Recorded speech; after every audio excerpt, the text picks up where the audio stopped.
할렐루야, 반갑습니다. 귀한 날 하나의 앞에 예배드려 나오신 우리 성도님들 주님의 이름으로 환영합니다.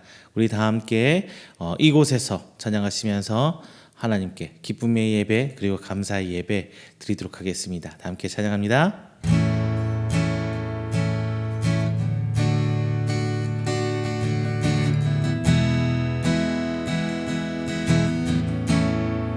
모두 나와 주 경배하네. 인도하심 누르심 따라 우리의 힘과 계획을 세려놓고 주님만 바라보네. 생명 주신 주리와 함께 허물과 죄 고백함으로 주님의 얼굴 전심으로 누갈 때 주님 응답하시네. 이곳에서 주님을 예배하네. 여기까지 우리를 인도하셨네. 주의 크신 능력 우리 붙드셨네.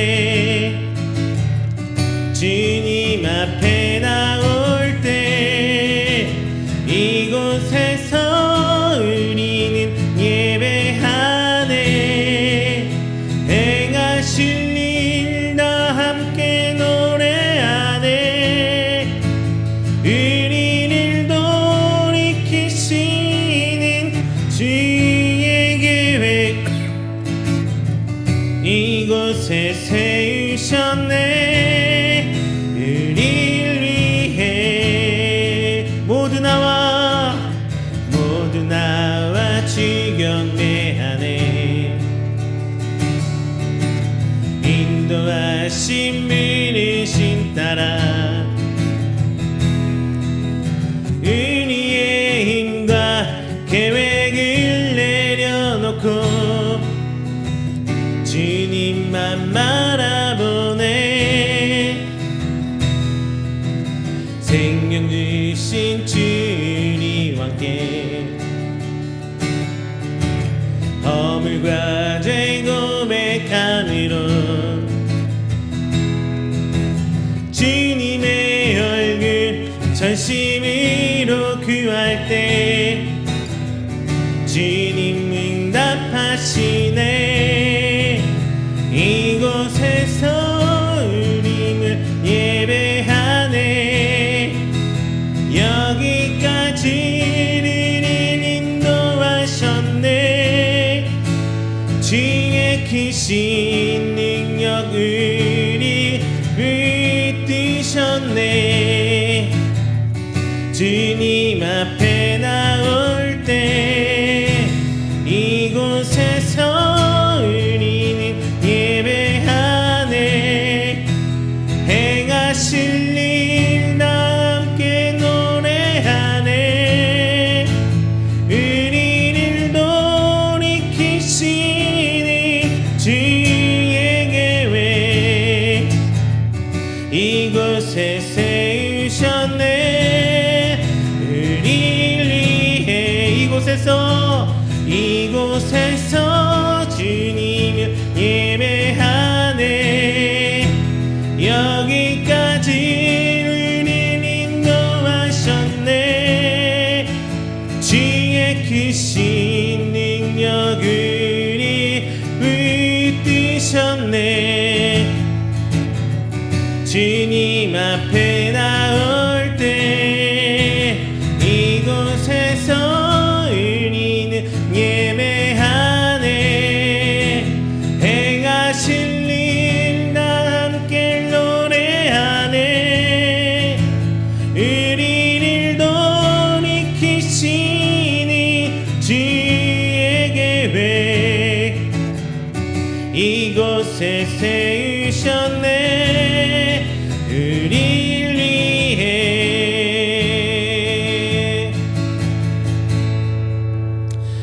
할렐루야. 우리 시간을 다 함께 우리가 드린 귀한 예배를 위해서 기도하도록 하겠습니다.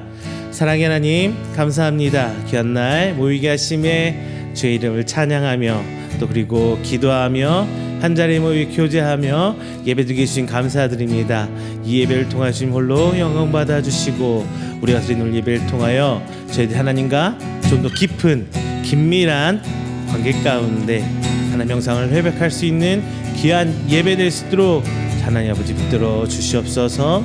또한 선포된 말씀 통하여 저희들이 오직 주님 바라보고 나아가는 성도되게 간절히 소망합니다. 주님 오직 이 시간 선포된 말씀 가운데 겸손히 그 말씀 앞에 아멘으로 화답하며 순종하며 나가게 하여 주시고 저희들 진짜 주님의 이름으로 회개할 수 있는 귀한 시간 허락하여 주셔서 하나님의 거룩하심의 그 형상이 저희들 삶에 드러날 수 있도록 주님 인도하여 주시옵소서.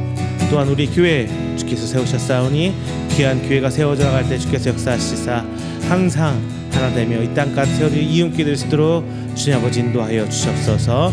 마지막으로 이 땅에 자연재해와 그 전쟁의 총칼 앞에 힘들어 있는 그곳에 주님의 그 희망 있게 하시고 주님께서 주신 새 소망으로 말미암아 저들 가운데서도 중요한 예배와 찬송에 있는 자리가 되게 하여 주시옵소서라고 우리 다 함께 기도하도록 하겠습니다. 기도합니다. 사랑과 내가 충만하신 우리 주님 하나님 감사드립니다. 하나님께 사랑받는 우리 택한 바 우리 귀한 성도님들 주님을 예배합니다. 주 앞에 나와보는 그리스도를 기도해 주시고 우리 주님 향하여 저희들 기도하며 찬송하는 하나님의 손되게 해주시사 진정 하나님 앞에 모든 것 내어놓을 수 있는 믿음의 손되게 도와주시옵소서. 비록 세상이 힘들고 어려워져서 저희 삶이 더욱더 힘들고 어려질지라도 주님 놓지 않고 기도하는 성도여 하나님의 믿음의 성도될 수 있도록 인도하여 주시옵소서. 비록 저희들이 저 드릴 수는 하나도 없지만 진정 주 앞에 드릴 것은 저희 믿음밖에 없습니다. 이 시간 찬양과 기도를 통하여 주님 앞에 강화될 수 있는 시간 되게 도와주시옵시고 진정 하나님 예배를 통하여 저희 교회가 세워져 나가며 주 앞에 나갈 수 있도록 도와주시사 그 끝에는 오직 그 마지막 때를 향한 소망을 있게 해주시옵소서. 이 땅에서 저희들이 그 사명과 소망을 향해 기도하는 그 믿음을 넘어서 진정 하나님 앞에 끝난 그것을 향하여 믿음을 해주시사 오직 하나님 앞에 내어갈 수 있는 저희들 되시도록 주님 아버지 인도하여 주시옵소서. 귀한 말씀 시원합니다. 아버지의 말씀 전하는 부족한 종 주께서 책임져 주시고 인도하여 주시사 입술의 권세가 약하여 주셔서 진정 이 말씀들이 저들의 성도의 삶 가운데 뿌리 내려 열매 맺을 수 귀한 말씀 되시도록 주님 아버지 인도하여 주시옵소서. 주의 권능으로 선포되는 말씀이요 성령께서 역사하시는 말씀이 되어서 이 땅 향하여 주시사 진정 주께서 내 우리는 그 그나큰 눈을 위해 주셔서 감사합니다. 이 모든 것들이 주님을 주사오니 주의 것을 저희의 성정이라 하여 주시옵시고 진짜 사과 은혜가 이 땅 가운데 있어짐에 주님과 소망이 저희들 되도록 도와주시옵소서.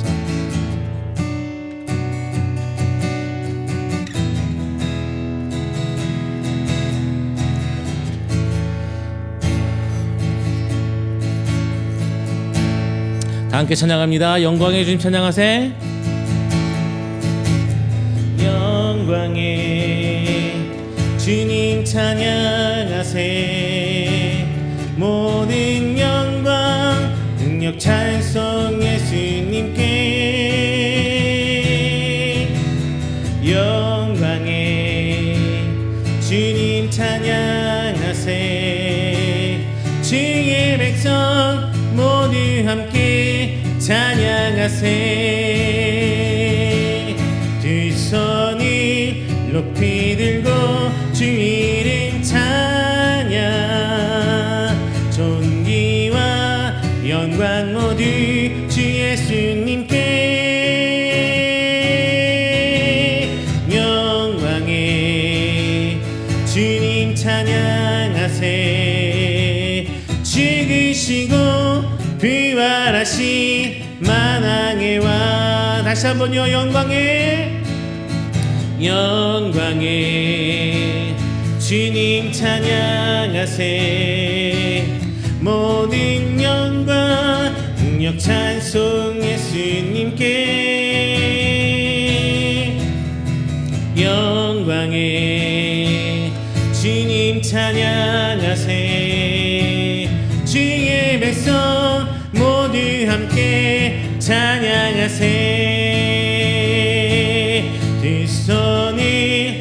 높이 들고 주 이름 찬양 존귀와 영광 모두 주 예수님께 영광의 주님 찬양하세 지으시고 부활하시 만왕의 왕 다시 한번요 영광의 주님 찬양하세 모든 영광 능력 찬송 예수님께 영광의 주님 찬양하세 주의 백성 모두 함께 찬양하세 두 손을 높이 들고 주 이름 찬양 존귀와 영광 모두 주 예수님께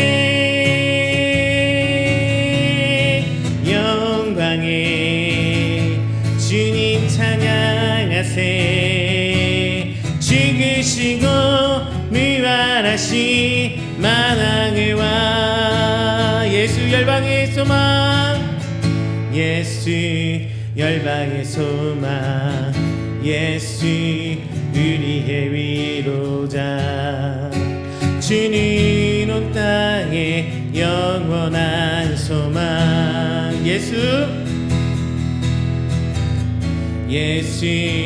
어둠 속의 빛 예수 변함없는 진리 주는 온 땅에 빛이 되시네 우리를 위해 죽으시고 다시 사신 생명의 주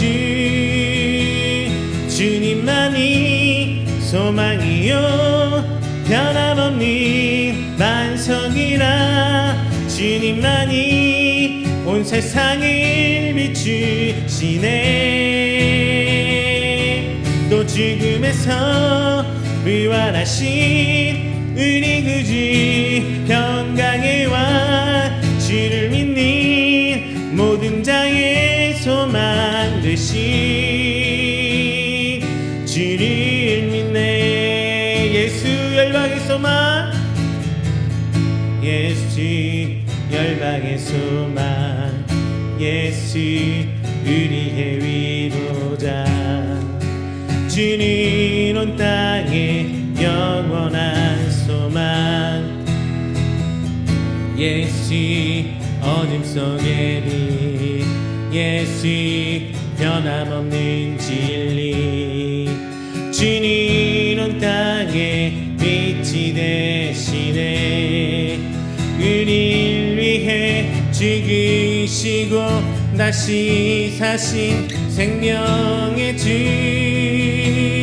주님만이 소망이요 변함없는 반석이라 주님만이 온 세상을 비추시네 또 죽음에서 부활하신 우리 구주 평강의 왕 주를 믿는 모든 자의 소망 되신 주를 믿네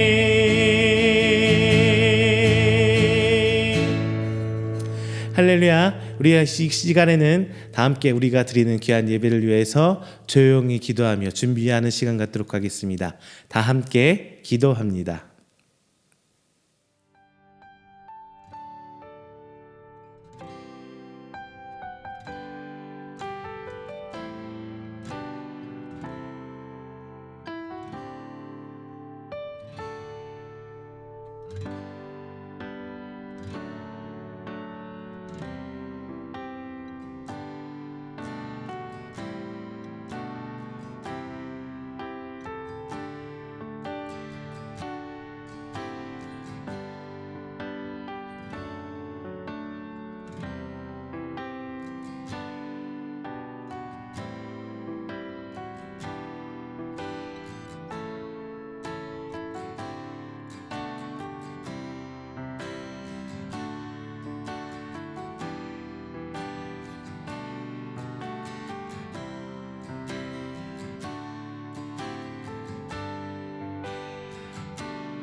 사도신경으로 우리의 신앙을 고백합니다.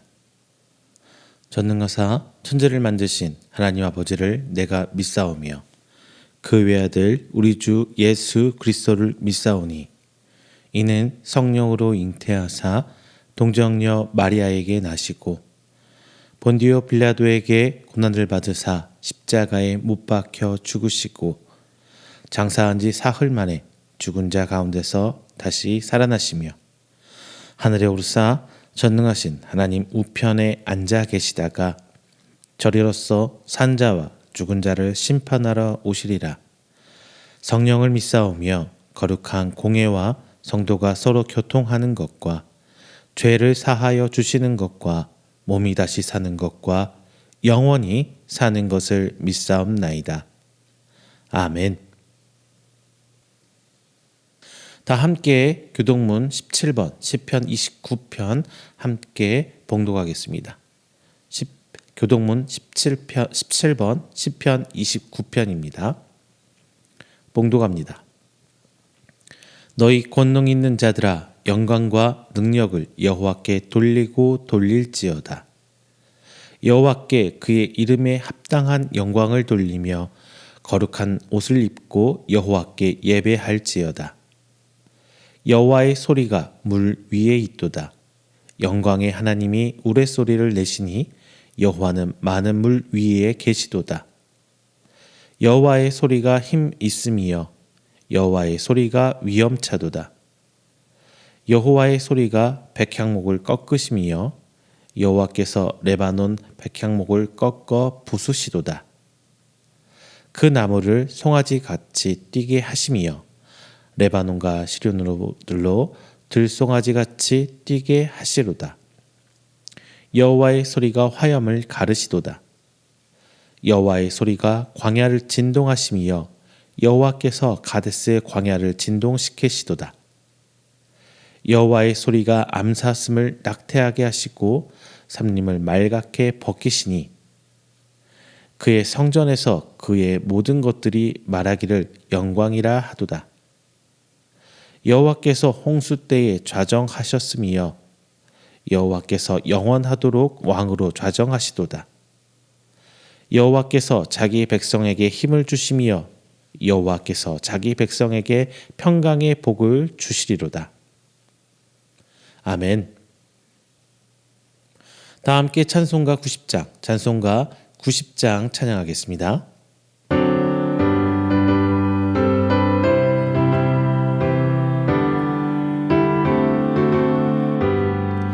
주 예수 내가 알기 전 날 먼저 사랑했네. 그 크신 사랑 나타나 내 영혼 거듭났네. 내 맘에 늘 계시고 나 주의 안에 있어 저 포도미유 같으니 참 좋은 친구. 내 친구 되신 예수님 날 구원하시려고 그 귀한 몸을 버리사 내 죄를 내속했네. 나 주님을 늘 믿으며 그 손을 의지하고 내 몸과 마음을 바쳐서 끝까지 충성하리. 내 진실하신 친구여 그리네 내려주사 날 항상 보호하시고 내 방패 되옵소서. 깊은 성한 참 사랑을 니니 끈을 쏘냐. 날 구원하신 예수는 참 좋은 나의 친구.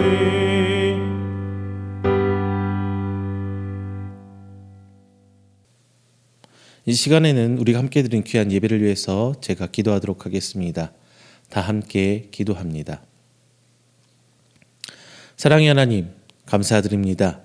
귀한 날 하나님께 택함받은 귀한 성도들, 오늘 이 자리에 한 자리에 모여 하나님을 찬송하며 예배해 주심 먼저 감사 영광 돌립니다.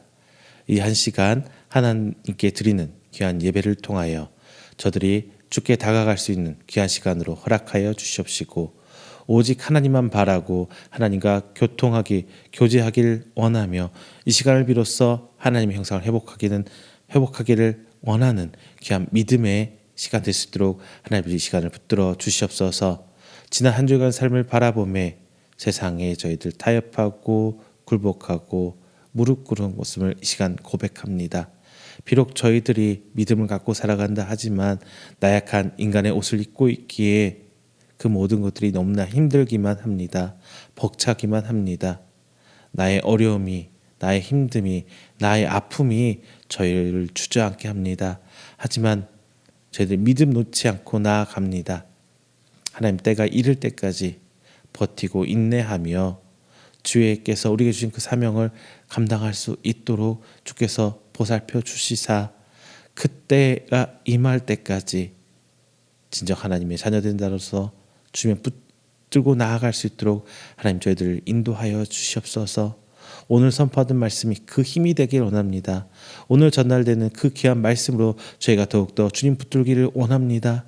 이 말씀이 길게 될 때 떨어지는 씨앗이 아니라 우리의 심령밭에 심겨져 뿌리 내리고 30배, 60배, 100배 결실이 맺어지도록 내 안에 계신 성령님 역사하여 주시옵소서.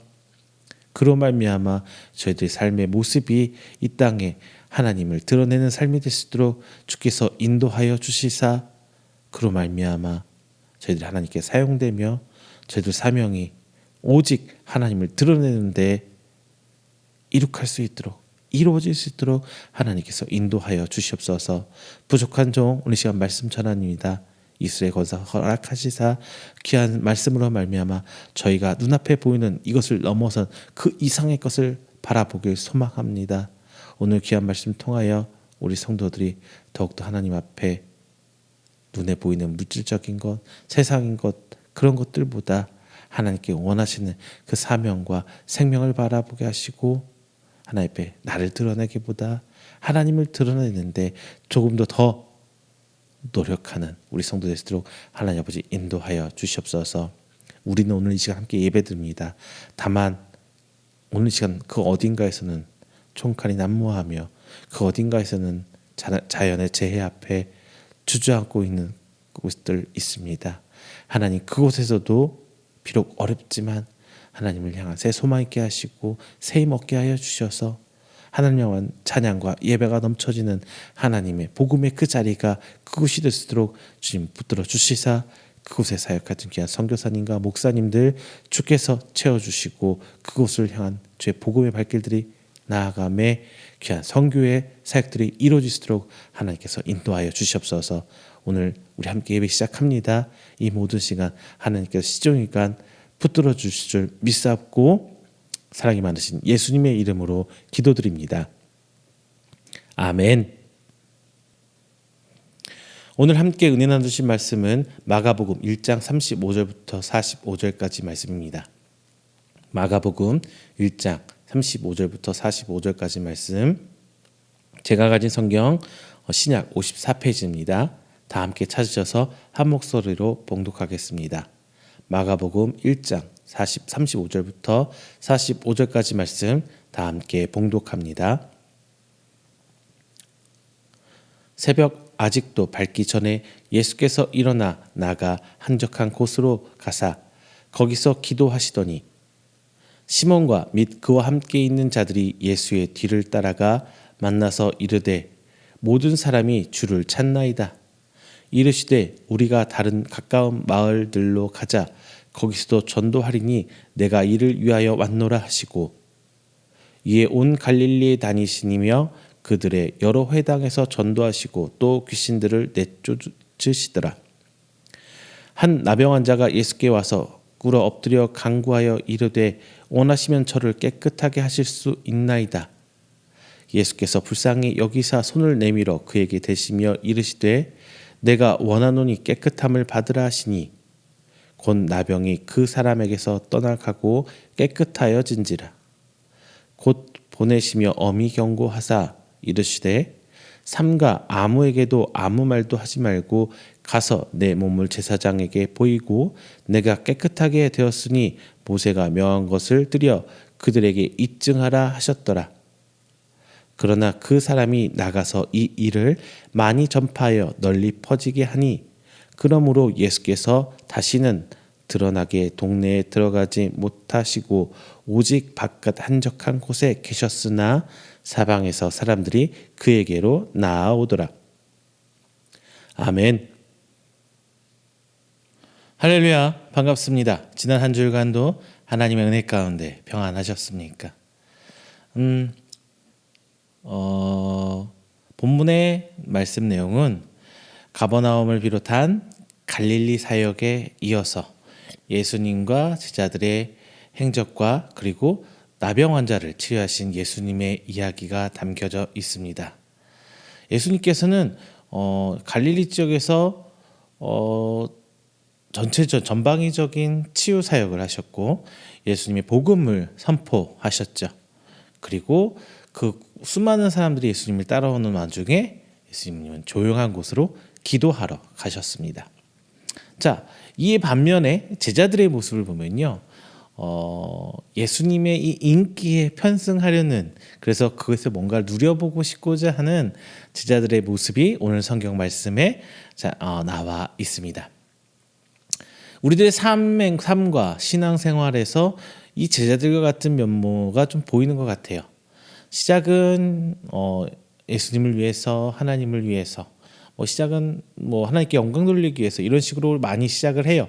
하지만 그 과정이 시간이 지나면서 어떤 면모가 보이냐면은 이제 그 과정에서 오는 주변에서 오는 것들로 인해서 마치 내가 그것을 하고 있는 것 그리고 내가 누리고 싶은 것들로 많이 얘기하기도 합니다.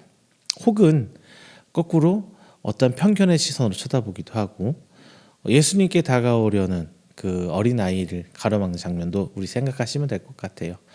뭔가 예수님의 이름 때문에 얻어지는 그 부가적인 것들이 마치 그것 때문인 것처럼 살면서 신앙생활할 때가 많아요. 직접적으로 우리 생각과 연결해서 생각하면 이거 있죠. 예수님을 믿고 신앙생활 하다 보니까 내 명성이, 내 지위가 올라가요. 마치 그게 다 예수님 덕택이에요, 하나님께 영광 돌립니다 라고는 하고 있지만 결국은 내가 예수님 믿는 목적 자체가 그것으로 변질되는 경우가 상당히 많을 겁니다. 물론 사업이라든가 물질적인 부분도 다 포함하고 있을 거예요. 내가 점차적으로 예수님을 믿는 이유가 이것을 유지하려는 모습. 우리 기독교 인구가 점차적으로 어렵고 힘든 사람들이 믿었던 원래 종교거든요. 대한민국 땅에서 처음에 선교사들이 선교를 할 때 양반들보다는 밑에 그 하위 계층 사람들이 더 많이 예수님을 믿었고 실제적으로 예수님 시절 복음도 일반 사람들이 훨씬 더 많이 믿었어요. 상류 계층의 사람들보다. 그런데 지금 우리들의 교회는 점차 어떻게 가는 성향이 있냐면요. 물질적으로 좀 풍요로운 분들이 교회에 많이 계세요. 제가 왜 그런지 가만히 생각했는데 이건 제 개인적인 견해입니다. 제 개인적인 견해예요. 이제 한국 사회가 발달하면서 기독교가 양적으로 굉장히 팽창을 하죠. 그러면서 물질 문명이 발달하고 이러다 보니까 이제 기독교 문명 안에서도 이제 물질적으로 풍요로우신 분이 많이 생겼어요. 그러다 보니까 예수님을 믿는 목적이 이제 내가 누리고 있는 것을 지키려고 하는 사람들이 더 많아지고 있는 것 같아요. 그러면서 더 폐쇄적으로 변하고 우리끼리의 기독교, 우리끼리의 교회의 문화들이 조금씩 만들어졌던 것 같습니다. 그렇다 보니까 이제 교회 가면은 어렵고 힘든 사람들은 주변 슬금슬금 눈치 보면서 교회 다니는 분들 좀 있고요. 오히려 좀 여유롭고 가진 거 많으신 분들이 교회의 어떤 일정 수준 이상의 어떤 위치를 차지하면서 이제 그런 교회 안에서도 상하 계급이 좀 생기고 있지 않나 싶어요. 원래 제가 말씀드렸죠. 형제 자매라는 표현, 이런 표현들은 어디서 온 거냐면은 하나님 안에 우리 모두 평등한 자녀입니다라는 의식에서 온 건데, 교회 안에서도 가진 자와 가지지 못하신 성도들 사이에 어떤 간극이 생겨나고 있고, 배운 분들과 배우지 못한 분들 사이에서 간극이 생겨나고 있고, 뭐 이런 것들이 더 힘들지 않을까요?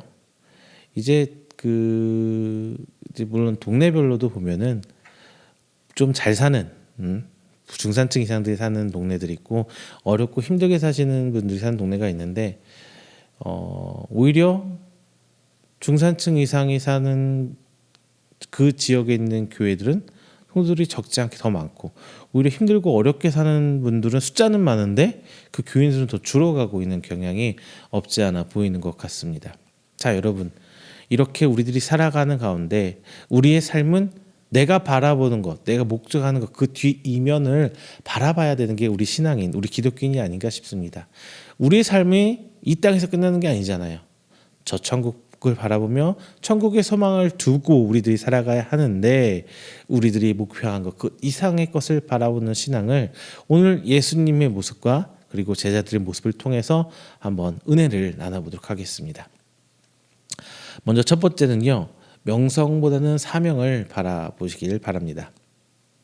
앞단락 34절까지는 마가는 이제 가버나움을 비롯해서 갈릴리 전 지역으로 예수님에 대한 소문이 퍼졌다라고 얘기해요. 그래서 가버나움의 모든 도시에서 각종 질병 가진 자들과 귀신 들린 자들이 예수님께 나와 치유함을 받은 이야기를 쭉 소개시켜 주고 있어요. 이미 예수님께서 기적을 베푸시고 이적을 베푸시면서 치유 사역을 통해서 사람들이 낫고 있다는 것은 소문이 나고 있었단 말이에요. 그래서 예수님의 일거수일투족이 사람들의 초미의 관심을 가지고 있었던 상태예요. 그런데 마가는 예수님께서 갈릴리 지역의 바쁜 사역을 마치고 다음 날 행하신 일에 대해서 초점을 맞추고 있습니다. 예수님께서는 사람들이 없는 한적한 곳을 택해서 기도하러 가셨어요. 예수님께서는 자신이 이 땅에서 해야 할 일을 위해 집중하는 모습을 보여주십니다. 마가는 거기에 초점을 두고 싶었던 거예요.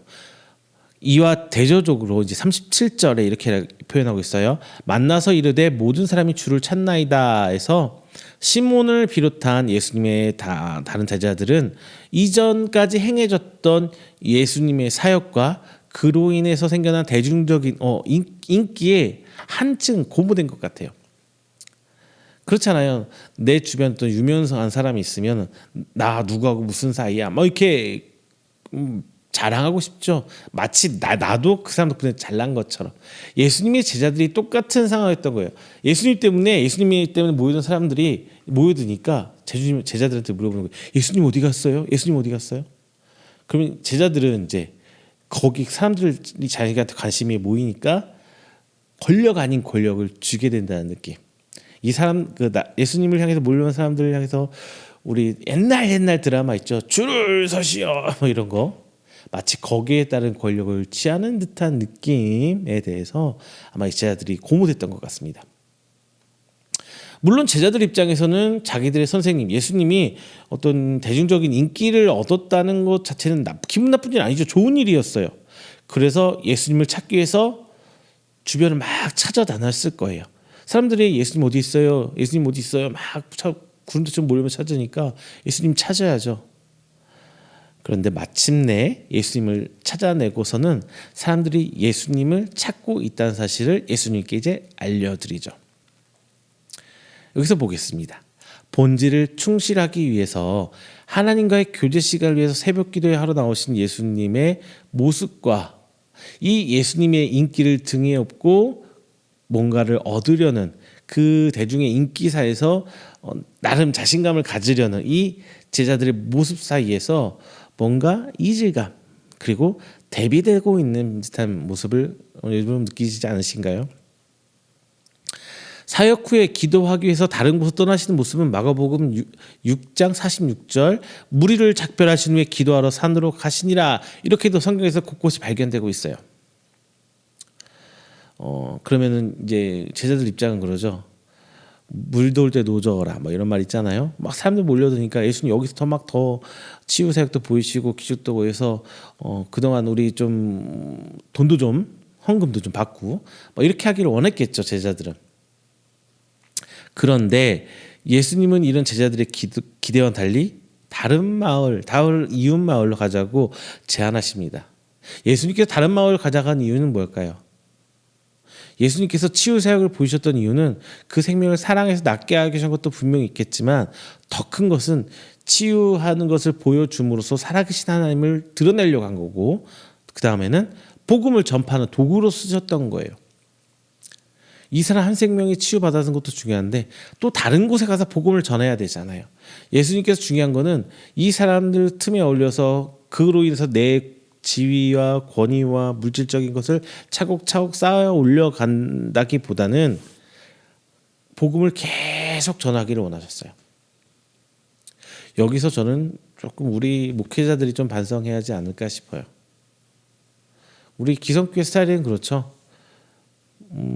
모든 것은 하나님이 하고 있는데 일정 수준 교회가 부흥하고 성장하면은 내 것을 챙겨요. 이제 뭐 저라도 그 자리 가면 그랬을 거에 같았긴 하긴 하지만 일단은 저는 현재는 그러고 있지 않으니까 없으니까 그러고 있지 않아요.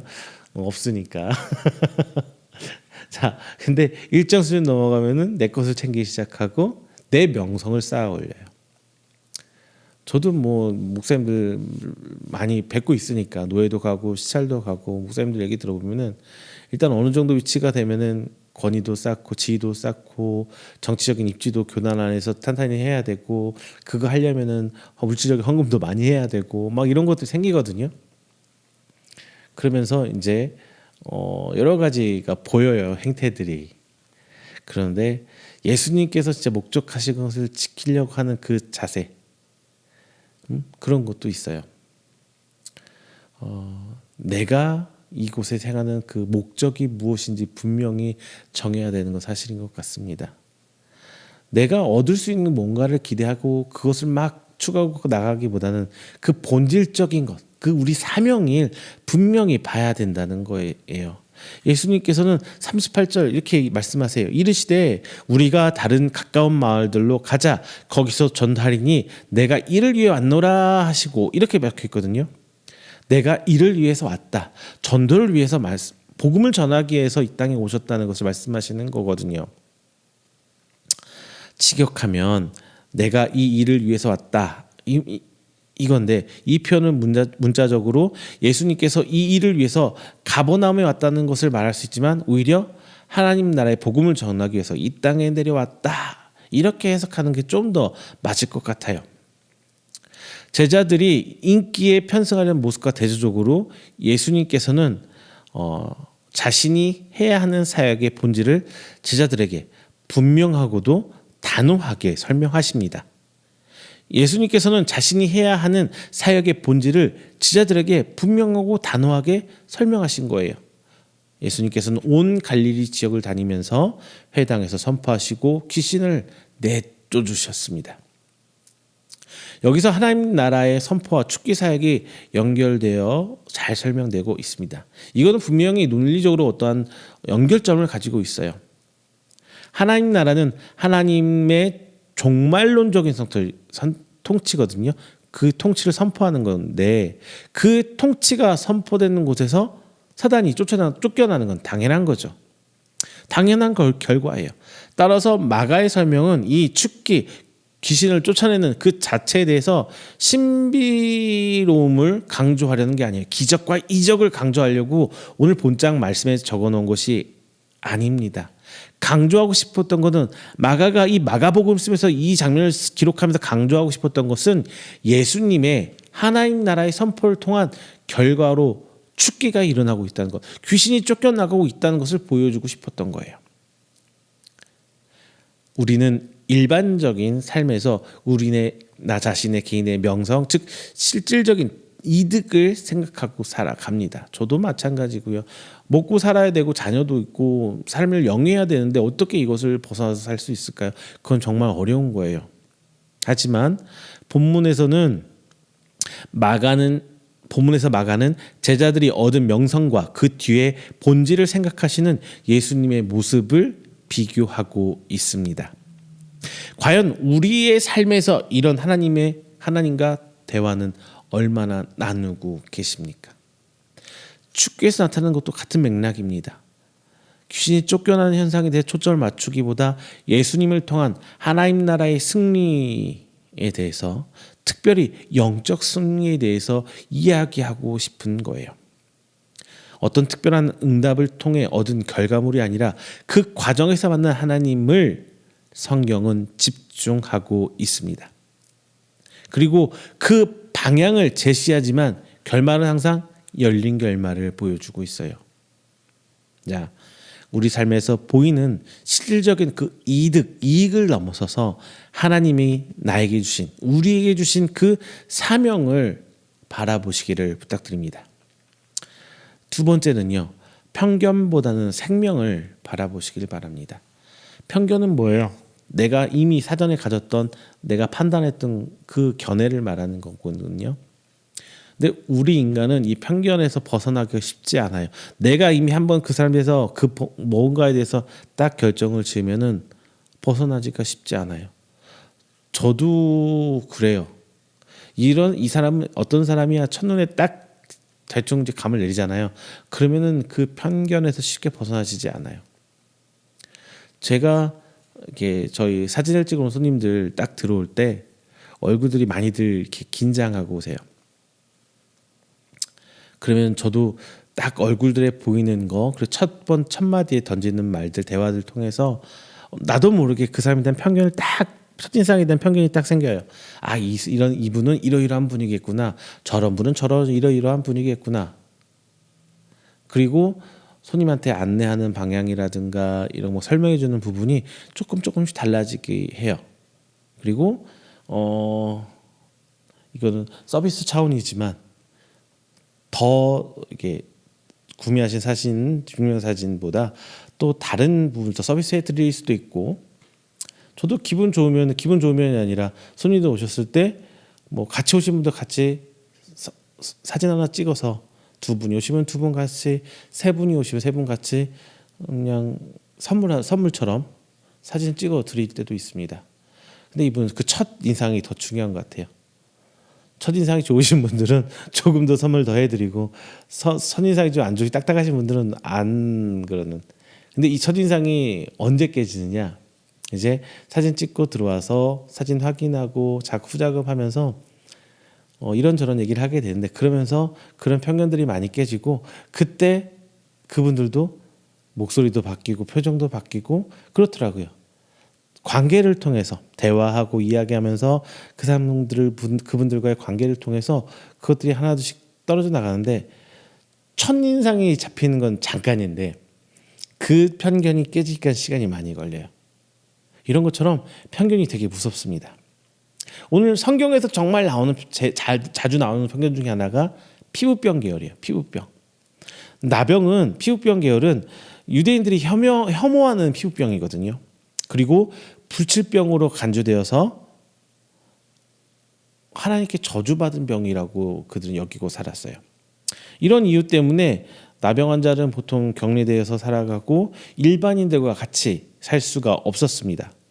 혹여 이 사람들을 만나게 되는 경우 자신이 나병 환자라는 사실을 분명히 알리기 위해서 자신 스스로 나는 부정하다 이렇게 외치고 다녔어야 돼요. 난 나병 환자라는 거 외치고 다녔어야 돼요. 성경 본문에 나온 이 나병 환자도 일반인들의 거주지 바깥에서 분명히 생활했을 것입니다. 그런데 그가 아무런 예고서 없이 예수님을 찾아온 것처럼 보여요. 아마도 예수님이 그 치유하시는 그 사역들을 소문을 듣고 예수님께 찾아왔던 것 같아요. 이제 그가 예수님을 갑자기 불시에 찾아온 것만으로도 정결 규례상 문제가 있어요.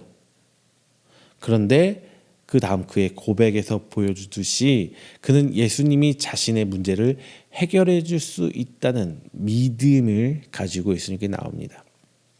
예수님은 나병 환자를 치유하는 과정에서 그와 신체적인 접촉을 하셨어요. 이거는 매우 의도된 예수님의 의도된 액션, 행동으로 보여집니다. 예수님이 사람들의 병을 고칠 때 보통 말로만 하실 때가 많아요. 내 죄가 다 사하셨다. 일어나 걸어라 이러니 내 죄가 사했다. 내가 다 나았다 이렇게 하는 것도 아니고 내 죄가 사함 받다 이렇게 말씀하시기도 말로 치유하신 거 허다합니다. 그런데 굳이 유대 문화권에서 하나님의 저주받은 거라고 하는 이 나병 환자를 고칠 때에 그를 손을 댔다면 나병 환자의 몸에 굳이 손을 댔다면 그냥 정말 예수께서 의도적으로 그런 방법으로 치유를 하신 거거든요. 왜냐하면 나병 환자와의 신체적 접촉은 율법상 금지되어 있는 거였기 때문이에요. 그런데 예수님은 나병 환자를 직접 손을 대고 만지십니다. 예수님께서 단순히 구약 이 규례 율법을 파괴하려고 해서 나병 환자를 만졌다라고 보기는 힘들어요. 이러한 의도는 나중에 나병 환자를 치유한 후에 예수님 뭐라 하세요? 제사장에서 가서 확인시켜 드려라. 이것은 구약의 율법대로 진행을 시키신 거거든요. 예수님께서는 자신이 구약을 성취하고 계시다는 것을 의도적으로 보여주려는 장면 같습니다. 구약 율법의 문자적 순종을 통해 성취하신 것이 아니라 구약 성경 말씀에 율법에 써 있는 그 궁극적으로 내다본 종말론적 실체를 예수님 자신 스스로 사역 안에서 성취하려던 것입니다. 바로 이 지점에 구약과 신약의 연속성 그리고 연속하지 않은 불연속성이 맞닿아 있어요. 혐오와 격리의 대상이던 나병 환자가 예수님께 나와서 치유를 구했을 때 예수님은 그를 만져 깨끗하게 하십니다.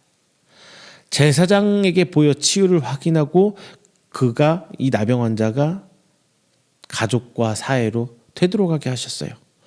부정한 것을 만지면 부정해진다는 공식을 깨뜨리시고 부정한 것이 거룩한 것을 만나면 거룩해진다는 어떤 새로운 공식을 세운 거예요. 이게 예수님의 사역이에요. 우리가 예수님의 하나님의 자녀로 하나님의 성도로 예수 그리스도의 제자로 살아가는 가장 큰 것이 우리의 삶은 생명에 있어야 돼요. 내가 하는 말은 그 누군가에게 생명을 쥐어줄 수 있는 말이 되어야 돼요. 사랑을 전하는 말, 용서를 해주는 말, 인정을 해주는 말, 그거 다시 한번 새 희망을 갖도록 소망을 주는 말, 이런 것들에 생명을 주어줄 수 있는 말들이 내 입을 통해서 내 삶을 통해서 드러나야 돼요. 누군가를 행복하게 해야 되고 누군가를 즐겁게 해줘야 되고. 그런데 내 입이 누군가를 자꾸 미워하고 증오하는 말을 하고 안 좋은 얘기를 하고 있다면 그 가운데 과연 생명이 있느냐는 거죠.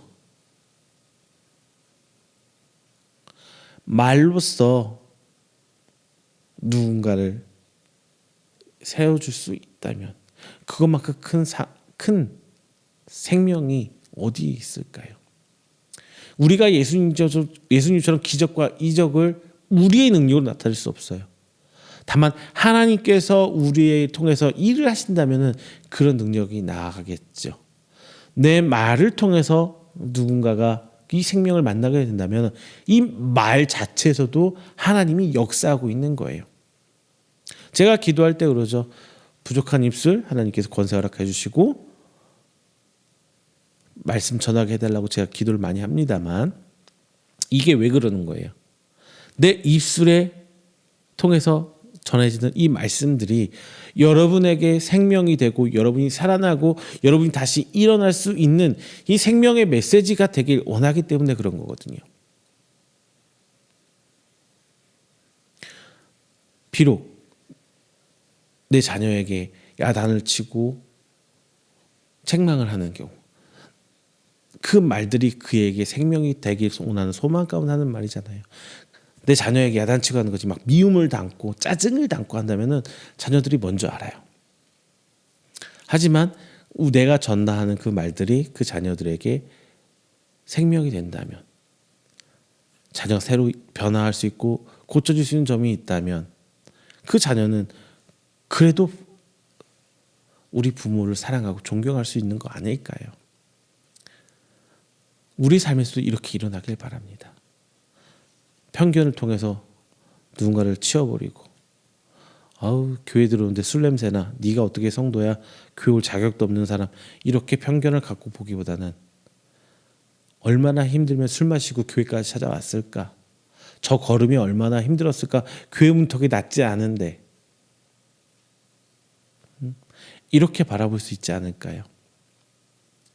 교회에서 누군가를 힘들게 하는 사람이 있다면 그분을 향해서 미워하고 책망하고 막 정죄하는 말보다는, 아이고 하나님께서 저분 저렇게 사람 만드느라고 사람 돼서 저 정도인데 하나님 고생하셨습니다. 물론 농담 삼아 드리는 얘기지만 이렇게 바라보는 것도 어떨까요?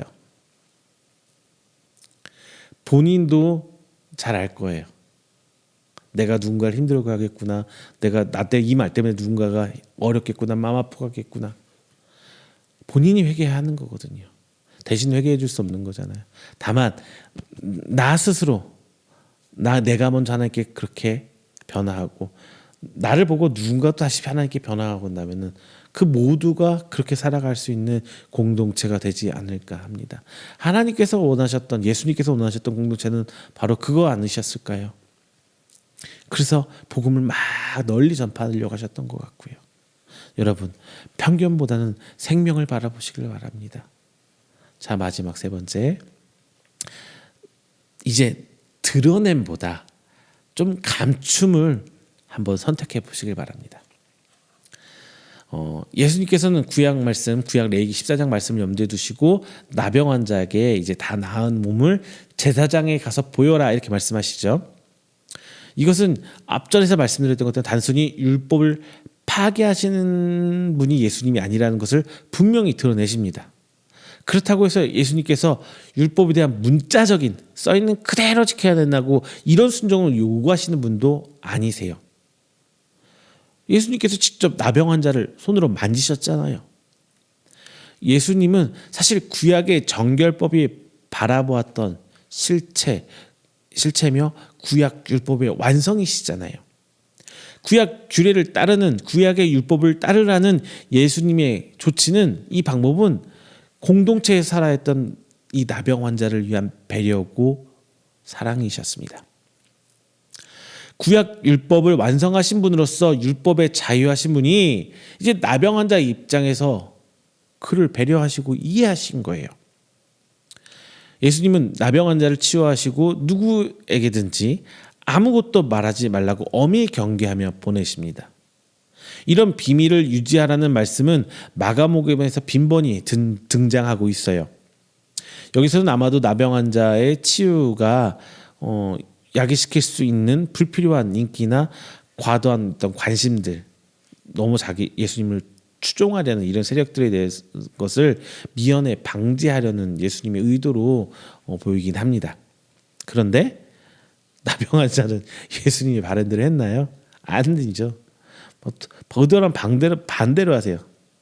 예수님께서 자기 치료했다는 것을 동네방네 다 소문내고 다니는 거거든요.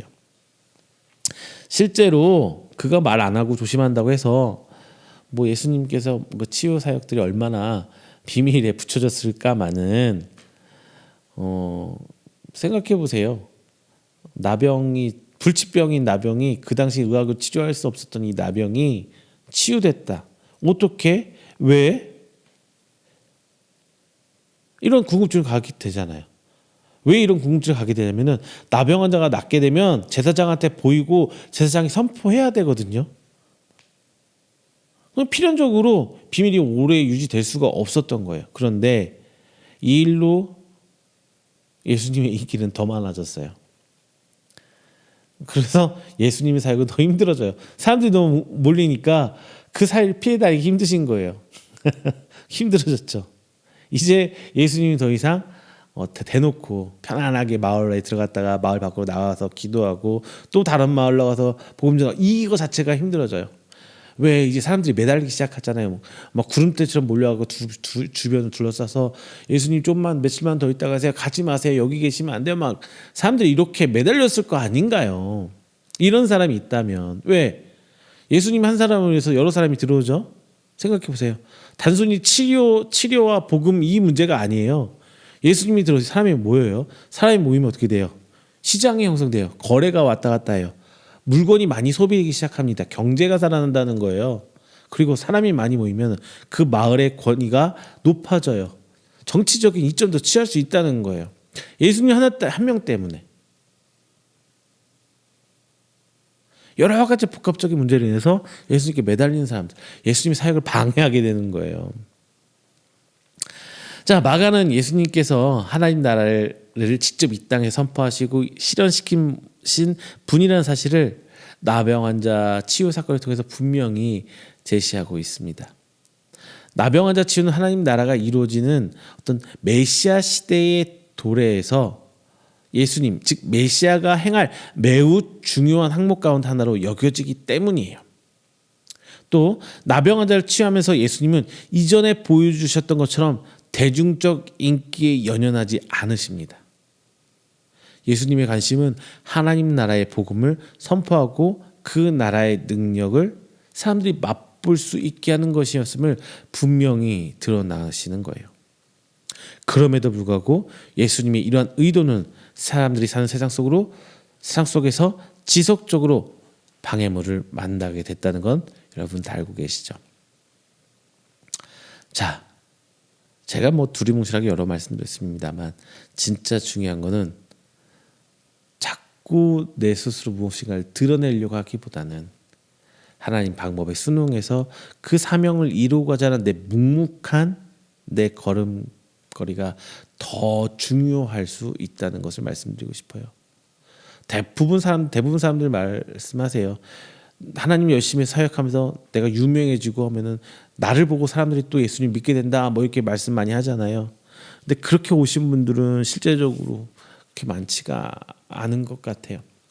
그렇게 해서 예수님을 만나는 분들은 교회에서도 좋은 일 좋은 사역 많이 하죠. 저 아시는 목사님이 10년 가까이 동안 그 매주 주 2회던가요? 서울 면목동에서 옛날 힘들게 살 때 지금 말고 지금 면목동 굉장히 좋아졌어요. 옛날 그 동네 아니에요. 집 한 채도 아파트값도 얼마인데요.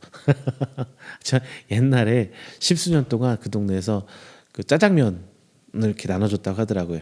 힘드신 분들에게 어르신분들에게 10년 동안. 그래서 유명해졌대요. 교회가 짜장면 교회 해가지고 정치인도 국회의원도 막 왔다 가고요, 시장도 왔다 가고 짜장면 면 뽑으러 밀가루 후원도 엄청 많이 받고 막 교회 밀가루 포대 이렇게 쌓이고 진짜 유명해졌대요. 그런데 교회 전도는 한 명도 안 돼. 10년 동안 한 명도 안 됐다고 하시더라고요. 그러면서 그 사역을 포기했다고. 그 자체가 사람들한테 하나님을 소개하고 그 이상도 이하도 아니더라. 딱 거기까지더라. 짜장면 먹고 와서 갔다. 교회 문턱 밟고 와서 갔다. 딱 그것까지였다고 하시더라고요. 실제적으로 낙수 효과라고 하죠. 위에서 잘 되면 그것 보고 점점 파급 영향력이 커진다고 하는데 복음은 그렇지는 않은 것 같아요. 복음은 그렇지는 않은 것 같아요. 진짜 하나님께서 만나준 사람, 하나님께서 택함 받은 사람을 만나게 하는 건데 우리는 거기에 최선을 다하고 하나님 말씀대로 사는 것이 더 중요한 거지. 나 하나가 하나님 앞에 올바로 서는 것이 더 중요하고 그로 말미암아 하나님이 보여지는 것이 중요한 거지. 어떤 내 권위가 올라가서 내가 하나님께 복 받은 것을 막 세상 만방에 드러내어 보여서 복음이 전달되다 이런 건 아닌 것 같아요. 오히려 내 겸손이, 내 감추임이, 내 숨김이 더 하나님께 영광 누릴 수 있는 방법들이 더 많을 수도 있다는 것 같아요. 여러분 생각해 보세요. 여러분의 삶이 전에보다 많이 여유로워졌죠. 그렇죠. 물질적으로 많이 좋아졌잖아요. 형편도 좋아지고 그러면서 승진도 하고 내 지위가 높아졌어요. 그런데 과연 내 삶이 이렇게 좋아졌는데 과연 나로 인해서 그 누군가가 복음을 받았고 복음을 전해 들었고 과연 하나님의 성도가 되었던가 한번 돌아보세요. 내가 전보다 더 부자가 돼서 내 직위가 전보다 높아져서 하나님 믿게 된 사람은 없을 거예요. 오히려 내가 하나님 말씀대로 묵묵히 살아왔을 때 내 삶의 모습이 그 누구한테 감동으로 비춰졌고 내 삶을 통해서 하나님의 모습이 비춰졌을 때 비로소 그 사람이 나를 따르게 되는 거지. 내가 부자가 돼서 내 인생이 세상 살기에 복받은 사람이라서 나를 보고 복을 믿는다, 이런 사람은 분명히 없을 겁니다. 나 스스로 낮추고 내 스스로 감추어 보려고 할 때 하나님께 더 사용하지 않는가 싶습니다. 여러분, 나타냄보다 감춤을 한번 선택해 보시길 바랍니다. 말씀을 맺겠습니다. 쉴 새 없이 많은 사역 그리고 많은 결실들, 엄청난 주변으로부터 기대와 뜨거운 반응을 뒤로 하고 예수님은 조용한 시간과 장소를 찾아 광야를 향해 나아갑니다. 하나님과의 만남의 시간을 갖게 조용히 걸어가세요. 자신의 정체성과 사명을 확인하는 시간입니다. 하나님께 집중하는 시간이며 사람들의 반응에, 사람들에게 환호에 휘둘리지 않을 만한 힘을 얻는 시간입니다. 비움을 통해 자기 스스로 성찰하는 것은 자신이 가야 할 길을 거침없이 가야 하고 해야 할 일을 묵묵히 해낼 수 있는 그 힘을 제공해 줍니다. 그 시간이 있었기에 자신을 기다리는 자를 뒤로 하고 스스로를 필요하는 곳으로 나아갈 수 있는 거예요. 혐오와 격리의 대상이던 나병 환자가 예수님께 나와 치유를 구했을 때에 예수님은 그를 만져 깨끗하게 해주셔요. 제사장에게 보여서 치유를 확인하고 가족과 사회 속으로 다시 되돌아가게 하십니다. 부정한 것을 만지면 부정해진다는 공식을 깨뜨리고 부정한 것이 거룩한 것을 만나면 모두 다 거룩해진다는 새로운 공식을 제시해 주는 예수님이세요. 보통 우리 같으면은 나병 환자가 치유받으면 막 동네방네 소문내서 사람들이 더 몰려오게 하게끔 하죠. 하지만 예수님께서는 그것을 원치 않으세요. 예수님께서는 이런 명성을 구하지 않고 뒤로 물러나서 감춤을 선택하십니다. 하나님이 때가 될 때까지 기다리세요. 한 사람이라도 한시라도 빨리 이루려고 하지 않으세요. 천천히 한 걸음 한 걸음. 예수님은 이 사역의 주인공이 누군지 아셨어요. 주인공은 따로 있습니다. 하나님의 그 타이밍대로 예수님께서는 움직이셨어요. 지금은 비록 한적한 곳, 광야로 물러날 때라는 걸 예수님께서 알고 계셨던 거예요. 그 잠깐의 물러남마저 그 수많은 사람들, 인파들이 허용해 주진 않았어요. 하지만 예수님은 하나님을 바라보며 스스로를 그 인기와 명예와 권세 속에서 스스로를 고립시키며 감추인 모습을 통해 하나님 나라의 사역을 더 열심히 할 수 있었습니다. 자, 사랑하는 성도 여러분, 여러분이 목적이 분명히 뭔가가 있으실 거예요. 하지만 그 목적을 위해서 하나님을 수단화시키지 마세요. 그리고 비록 하나님께서 응답하셔서 내가 원하는 바와 그 길이 합했을 때, 드러났을 때 내 삶의 모습을 통해 하나님이 드러나기를 소망하세요. 내가 하나님으로 받은 것들을 드러낸다고 해서 하나님이 보이진 않아요. 내 안에 계신 하나님을 내 삶으로 드러냈을 때 비로소 하나님은 보이십니다. 사랑하는 성도 여러분, 명성보다는 사명을 바라보고 평령보다는 생명을 바라보며 나타냄보다는 감춤을 선택해 보시는 여러분 되시기를 주님의 이름으로 축원드립니다. 기도하겠습니다. 사랑의 하나님, 감사합니다. 귀한 날 함께 모여 말씀 나눴습니다. 예수님께서 직접 보이신 그 삶의 양식을 저희가 배우길 원합니다. 하나님 앞에 내 명성보다는 사명의 본질을 쫓게 하옵소서. 때로는 뒤로 쳐질 때도 있고 외진 곳으로 나아갈 수도 있을지언정 하나님과의 교제를 통해서 내가 살아갈 새 힘을 얻는 저희들이 되게 하여 주시옵소서. 그러면서 내가 가진 편견으로 세상을 바라보지 않고 오직 내 하나님께서 주신 것들로 말미암아 이 땅에 생명을 전할 수 있는 저희들이 되게 하시며, 마지막 저희들이 진정 하나님의 사역을 감당해 나아갈 때 내게 돌아오는 그 환호와 그 인기에 휘둘리지 않고 나 스스로를 감추며 하나님을 드러낼 수 있는 저희들 속 주님 아버지 인도하여 주시옵소서. 이 모든 말씀 사랑이 많으신 예수님의 이름으로 기도드립니다. 아멘. 다 함께 찬송가 320장, 찬송가 320장 하시면서 준비하신 예물 하나님께 봉헌하도록 하겠습니다. 찬송가 320장입니다.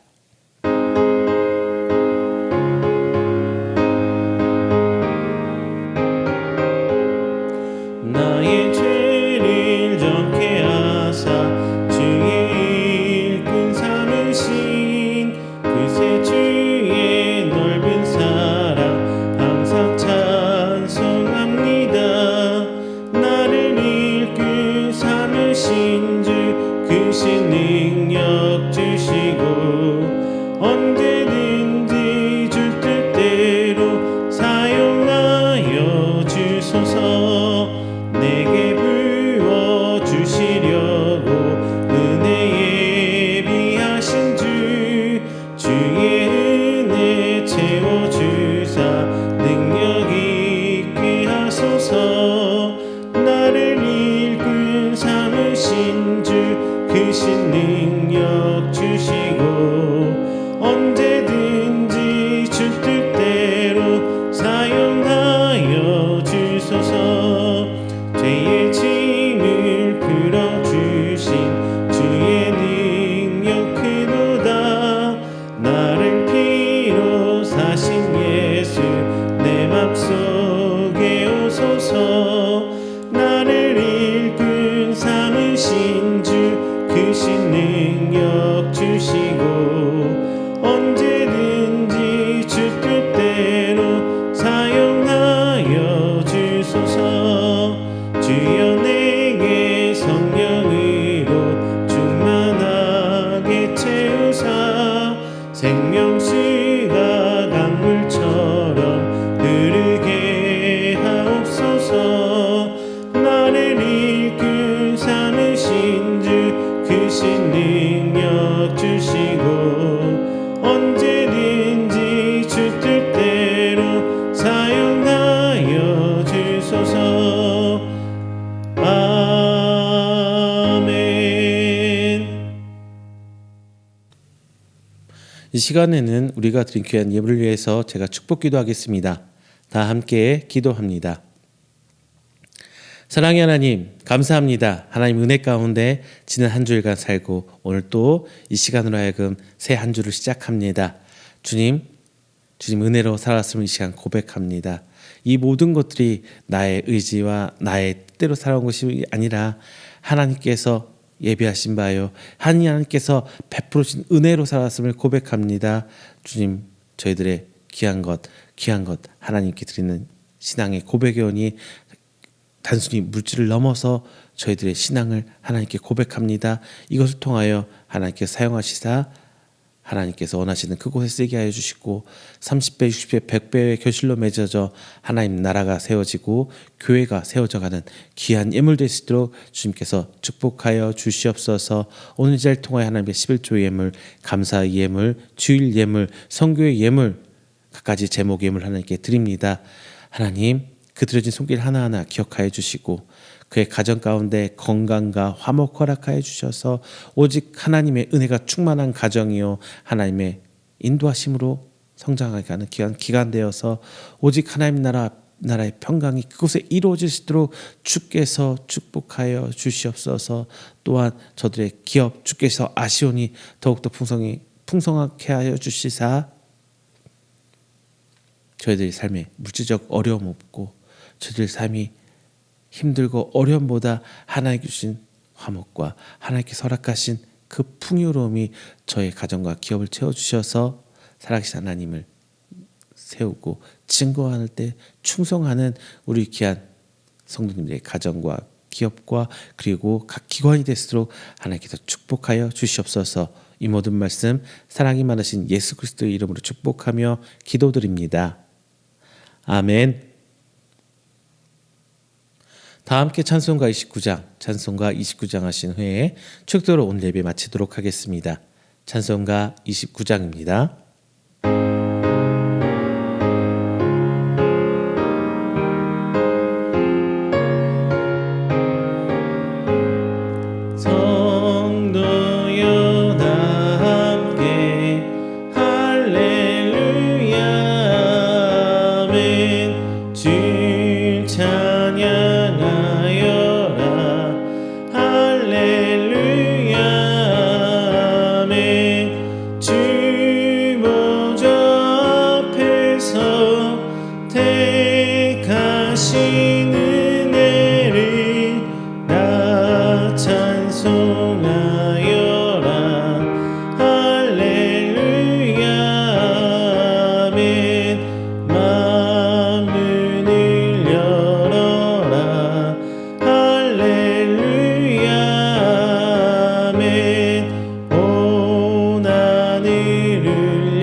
그 사랑 끝없다.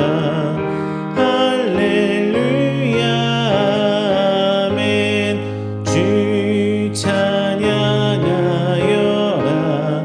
할렐루야 아멘. 찬양은 끝없다. 할렐루야 아멘. 거룩한 집에서 은총 기리며 늘 찬송 부르자. 할렐루야 아멘. 축도합니다.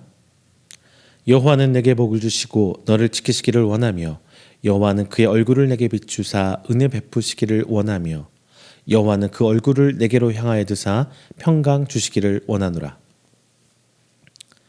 이제는 우리 주 예수 그리스도의 은혜와 하나님의 사랑하심과 성령님의 교통 교제하심이 오늘 이 자리에 하나님을 예배하고 선포된 말씀으로 하여금 하나님의 사명을 다하고 하나님의 생명의 말씀을 전하고 감추임에 겸손함을 보이기를 원하는 우리 성도들의 머리 위에와 그의 가정과 사업장과 직장 그리고 그가 계획하던 모든 행사 위에 영원토록 함께 있을지어다.